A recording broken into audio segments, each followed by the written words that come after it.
अस्सलामुअलैकुम वरहमतुल्लाहि वबरकातुहू। हमें अपनी ज़िंदगी में हर चीज़ बेहतरीन चाहिए होती है। We want the best in our lives, the best spouse, the best education, most comfortable home, the best car, best career, and for what? Happiness. Well, the reality is that happiness in life has nothing to do with these things. Harvard university में एक research हुई थी happiness पे, what creates happiness in people's life. और उन्होंने अपने कुछ graduates को 30 साल तक ऑब्जर्व किया, उन्हें फॉलो किया, and their conclusion was very interesting. They said that it wasn't the degree that mattered, it wasn't the career that mattered. People that reported being the happiest were the people who had meaningful relationships in life.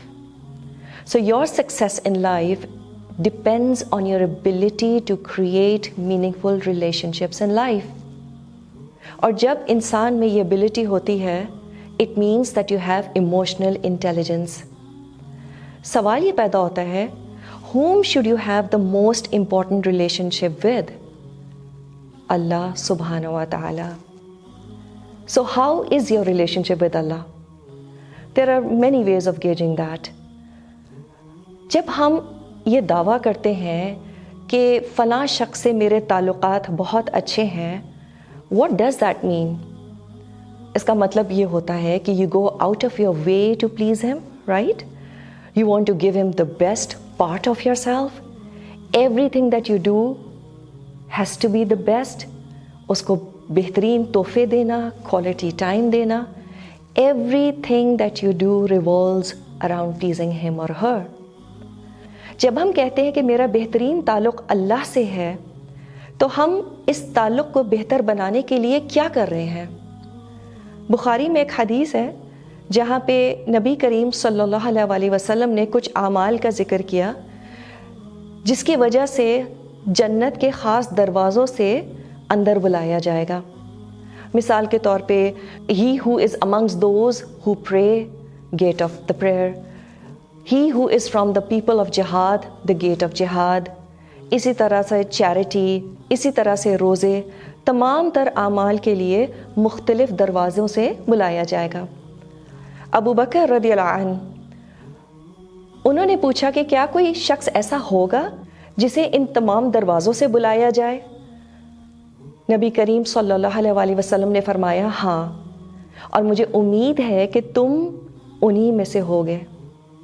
Now this is a true example of someone struggling to have a sound relationship with Allah subhanahu wa ta'ala. उन्हें तमाम दरवाज़ों से जाने का क्यों ख्याल आया? अबू बकर हर नेकी के काम में पहल करते थे. His question is showing how eager he was to reach that excellence in his relationship with Allah subhanahu wa ta'ala. अक्सर लोग एक या दो तरह की नेकियों में बहुत ज़्यादा बेहतर होते हैं दूसरों से, but Abu Bakr wanted to excel in all. Why? देखिए, ऑब्जेक्टिव क्या है? जन्नत में पहुंच जाए. Does it really matter कि कितने दरवाज़ों से बुलाया गया है? लेकिन उनके लिए क्योंकि अल्लाह से ताल्लुक़ सबसे अहम था, therefore he wanted the best. So you see, to be ambitious in neki, it's a mizaj. And this is what reflects true connection with Allah subhanahu wa ta'ala. And once you have this sound relationship with Allah, then something amazing happens. All other relationships automatically start having meaning. It's literally mind-boggling. जब हम अपना ताल्लुक़ अल्लाह से बेहतर करते हैं, तो लोगों से ताल्लुक़ खुद ब खुद बेहतर होने लगता है.